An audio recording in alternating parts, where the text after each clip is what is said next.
Guys, welcome to another episode of The Pulse.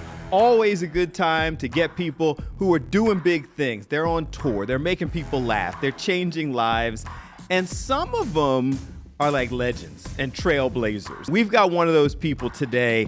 Is it wrong to start calling people legends? Some people get upset when you call them a legend. Earthquake joins us today on The Pulse. How are you, sir? I'm very blessed, brother. How are you doing, Bill? I'm doing well. I'm trying to remember who I had on the show, and I called him a legend, and it might be D.C. Curry. He said, when you call me a legend, that means I'm dead or I'm on my way out. I don't have no problem with it. I feel a living legend is still every day. Reach a plateau of 30 years in this game without any commercial success. Never had his own sitcom, never was a lead in a movie, but yet sells 3,000 to 4,000 tickets to one of the most critical community in the world, which is ours, and to be able to sustain that over 30 years, that within itself equals to be a legend, in my humble opinion. In my humble opinion as well. I just want to make sure I'm not offending people when I start giving them these titles. What's your story? How'd you get into comedy? Well, it wasn't no epiphany, to be honest with you. It was just the best decision that day. Tried it out and no better decision came along. I was in the military for 9 years. I wanted to do 20 years, but the war broke out and I had to tell them the truth. I ain't no real soldier. I don't mind practicing for war. So I got out and instead of going back to D.C., my hometown, and getting into illegal pharmaceuticals, I made the Mecca to Atlanta, where CNN said that's the best place for a black man to do well, and went there and opened up a comedy club, and the rest of it's history. Man, you didn't leave yourself a lot of choices. I'm pretending to be at war. I don't want to do that, so I got to get out. Don't want to sell drugs, so I'll be a comedian with 30 plus years of history. That's an interesting path. You have to concentrate on your strengths, not your faults, and try anything, every day. The best joke I ever told or I ever heard is tell God what your plans are. So I don't believe in, me personally, in that plan goal thing. Just make the best decision of that day God has given you and then take it from there. And that's what I did. 30 plus years in, do you ever have the wow moment like, whoa, I just made that decision and I'm still doing my thing 30 years in? I never thought that I would be a comedian. First of all, I didn't even know it was an occupation or a job. You knew about Richard Pryor and Russell Evans, but you just thought that was an anomaly. That's what they did. I never knew it was a functioning career. I knew I was going to be successful. I just didn't know what it was going to be.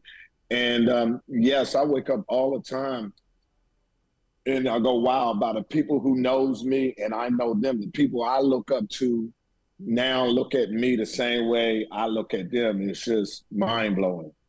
Is it a true story on doing research that your mother named you Earthquake? No, I just made that joke to make it, but the truthful reason I named myself Earthquake, because like I told you, I just tried it out. And if I wasn't funny, I damn sure wanted to make sure that I didn't mess up my real good name. So if it didn't work out, I got a real critical family. They were like, did you know he got out the military and went to Atlanta to try to beat Richard Pryor? I came up with the name Earthquake just in case this didn't work out. I wouldn't scully my good name as Nathaniel Stronger. Was it just I enjoy making people laugh? Was it catharsis for you? You just got into it and said, this is for me? Well, with like everything else in my life, it always has something surrounding with a black woman. And I was watching a comedy show with this young lady I was interested in during the time, and she was just laughing, going crazy. And I said, if you want to sleep with the dude, just say you want him, because it ain't that funny. You all under the table and everything. She's like, you just jealous. You think you better than him? I said, no, I don't know if I'm better than him. That's funny, but that ain't the funniest thing I ever heard. To be all over here, all underneath the cabinet and underneath the table hollering. So I got on and I started trying it. And once I tried it, there was no other job that was paying me that kind of money for less work. You know, so I said I might as well stay with it because they gave me $1,000, and it took me 2 weeks to make $1,000. So I said, okay, this is where I'm gonna stay. So now that it is very therapeutic for me because instead, instead of sitting on the couch and talking to a therapist about my problems and paying them $100 or $200 an hour, I stand on the stage and tell people about my problems and make thousands of dollars. What happened to that lady? She's a doctor now, and she's doing quite well for herself. And she still comes to me and say we can make it happen. But I told her I don't want no 1986 woman. I'm looking for the 20,000. So you done missed your turn, sister girl. She's sitting there laughing at a comedian at a show where you went there with her. And we're mad. We're like, look, I could do that. I'm going to show you. Now, in your case, you actually could, so it worked out. How many of us have been in that situation, end up on stage trying to out-sing Johnny Gill, and it doesn't go nearly as well for us? That's a false comparison, if you want to say, because you can listen to Johnny and say, this person really can sing. You know what I mean? This person really can sing. That comedian was all right. You know what I mean? She was up there like he was Richard Pryor. And I was like, come on now. And, as a man, you're like, I'm paying for all this and everything, and you all under there. You ain't gave me a kiss yet. I never thought that I'd be into this game that long on it. But that's how we is, especially as black men. We're very competitive. But one of the things that you did do pretty early was own clubs, like buy comedy. Like, how do you walk that path? Like, that just seems like somebody who understood it, before you were even that deeply into it. No, it was more out of necessity, man. I have to give my mother credit on that. They used to have a historic black club in Atlanta called the Comedy Act Theater. It was the premier comedy club for black comedians. And when I moved to Atlanta and tried to get into the comedy club business, try to get into the comedy game, that club would never let me perform there. And you couldn't tell if you wanted to pick up a woman. You were like, yeah, I'm a comedian. Say, well, when are you going to be at the Comedy Act? You wasn't a comedian unless you stepped on that stage. So one of the owner finally said, you can perform at my club on Tuesday and open up for Paul Mooney. So when I came to perform, he was like, nah, you're not performing. I said, you said I could perform. He like, no, I didn't. I would never let nobody open up for Paul Mooney. Paul Mooney do his own time. So I called my mother, thought I was going to get a hug, and but my mother wasn't built that way with me. I'm like, Mama, he said he was going to put me on the show, and he didn't. And she said, well, what did I tell you? You can never get mad at another person for not giving you or lending something that don't belong to you. Even if they promise to you, you got to get your own. And I said, well, I can't get my own comedy club. And she said, why can't you? So I went and found some investors, opened up a club in the part of Atlanta that black people didn't go at that particular time, called Buckhead, Georgia. And closed his club down, and my club spiraled, and I opened up 4 more after it. Wow. Man, you tell these stories so kind of matter of fact, casually. You're the wrong brother to challenge. Women challenge you or you don't like it, you end up with a comedy career. Somebody won't put you on stage, forget you then. I'm going to buy the club. That sounds like mama was pushing you in the right direction. My mother knew that I needed to be self-sufficient. Some mothers, when you fall on the ground, they run over there and pick you up. And some mother give you tough love and say, get up, ain't nothing wrong with you. You're all right. I used to watch other mothers comfort their kids and stuff like that. And I always used to think, why my mother didn't do that for me. But now that I'm a grown man, she knew what kind of son she had, and that wouldn't work for me. And she made me that way to be independent. That's why you could drop me anywhere in the world and I'll prevail. I can exist anywhere. I can travel. That's why I have moved all around the world. Coming up next, Earthquake discusses why he loves the diversity of the characters on his latest show. We're not monolithic as black men. I get so tired of certain individuals trying to tell you what a real black man is, what a real black man is supposed to be, and who are you? Tell us about the TV show.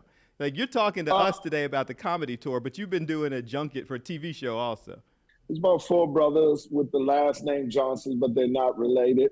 I play a friend. I play the dude who's dating one of the characters' mother. You know, she's a little older. She needed some love. There are four brothers that hold each other accountable, and it's like me and you, Bill. If we see one of us slipping, or like we used to say in DC, see your slip showing, you'll pull your tag and say, "You're still my boy, but you was foul about that." When you need to correct yourself on accountability within each other, that's wrong. The way you said that to that girl, that ain't cool. The way you started this with this man, that ain't cool. Now I'm gonna protect you and I'm with you, because in DC we used to, even if you start the fight, we'll help you with the fight. But when we got home, we jumped on you. Right. Like, listen to him, man. What you was doing there, we was having a good time. You endangering everybody. And if you ever do that again, you can't hang with us no more. So that's what the Johnsons do. It has four brothers. That's totally different because, you know, we're not monolithic as black men. I get so tired of certain individuals trying to tell you what a real black man is, what a real black man is supposed to be. And who are you? Ain't nobody made that. I never been to that election. I never had that meeting with all the black people say, we're going to sit down here and pick this black man, and he's going to be able to authenticate who is black and who ain't. And that show shows it because they are four totally different brothers. You got the cornball, you got the player, you got the conservative one, you got it all different. That shows black men are diverse just like the world. Coming up next, it's weird, but some comedians have been feuding, and he's over it. Where's the jokes? So if you want to be a pundit, if you want to be a shock jock, then say that. But don't say you're a comedian, because it needs to be funny. And you're on tour. The Atlantic City Comedy Festival is coming to our area.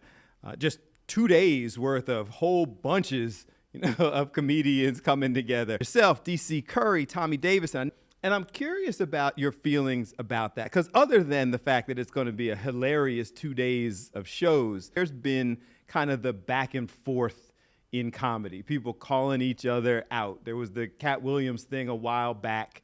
And then it seems like there was this, what always was kind of viewed as a brotherhood, took a hit. Or is that just because it was so public and there's always been people who just didn't see eye to eye?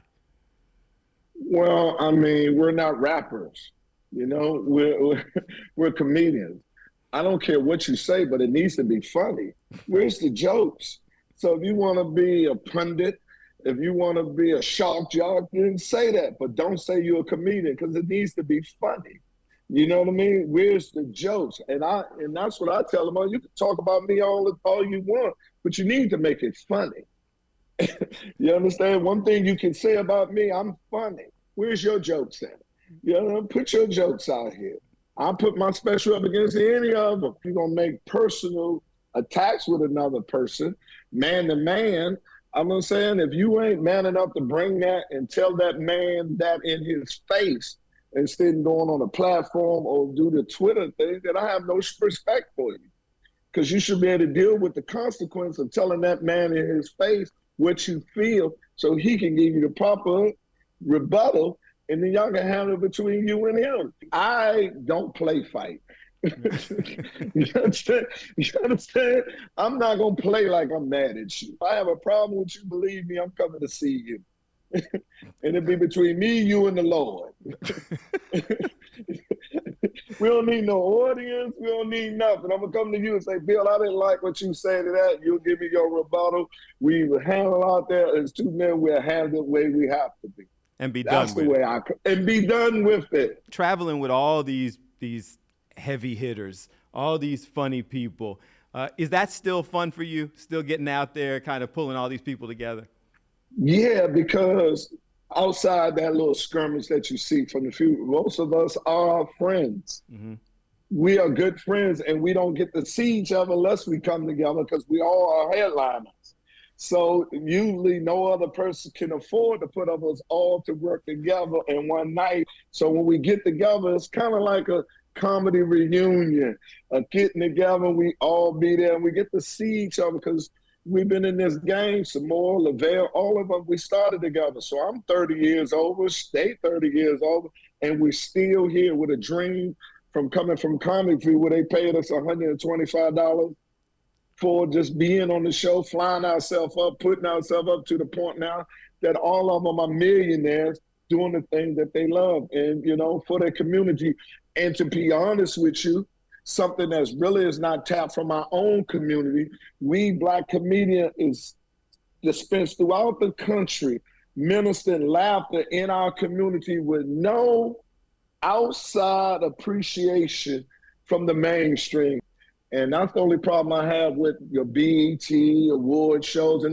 None of them never give us recognition for that until the mainstream accept us for who we are. And then our people come back and want to give us awards and everything else for what we did for mainstream, not for the ministry that we've been doing to get to this point. With so many people on the Atlantic City Comedy Fest, like a preview of what we're going to see is crazy, but what are we going to see from an Earthquake show?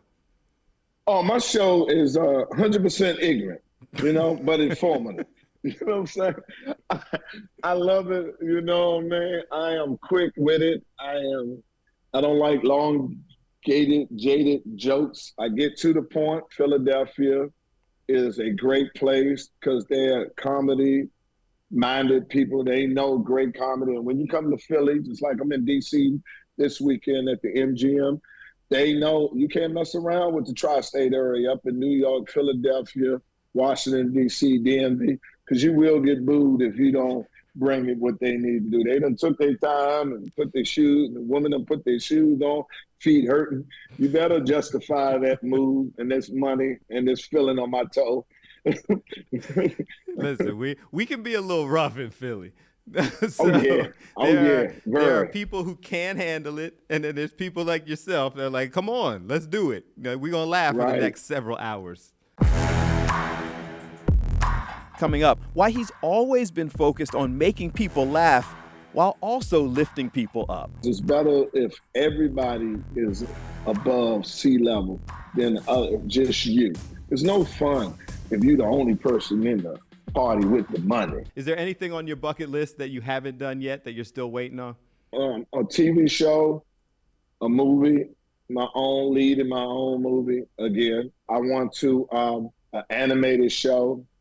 I love the PJs. I think it's time for us to have a Black version of Family Guy.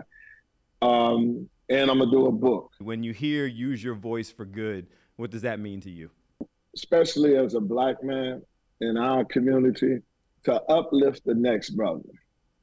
The hate that we have among each other is just, it's heartbreaking, to be quite honest with you. So I think you, even if you don't like me, like the other brother and help him, because it's better if everybody is above sea level than just you. It's no fun if you're the only person in the party with the money. You know what I mean? You got to pay for everything. I like to make sure they have their own, because it's enough for everybody. And you can't take it with you. Like Denzel said, you never see a U-Haul behind a hearse. So that would be my thing, to uplift your fellow man, especially a Black man, and especially support Kamala Harris, a Black woman. Guys, make sure you're following him on social media because he's all over the place, but we'll be in our area here in Atlantic City in October. Tickets are available, but you better get them because they're going to go fast. I appreciate you. Thank you so much for taking this much time. I love you, brother. Like I told you, I'm going to heaven because I watched the show and I said, I got to do your show. And the next day I was on it. Guys, thanks so much for watching another episode of The Pulse. Today with comedian, actor, he said he wants to do a book, comedy club owner, Earthquake. Telling funny stories, he's got an amazing history, and basically just making you laugh and think. I say this all the time, but that's just because I love our guests. I enjoyed it, and I hope you did as well. And I leave you today as I always do, reminding you whenever you can to use your voice for good and have a good one.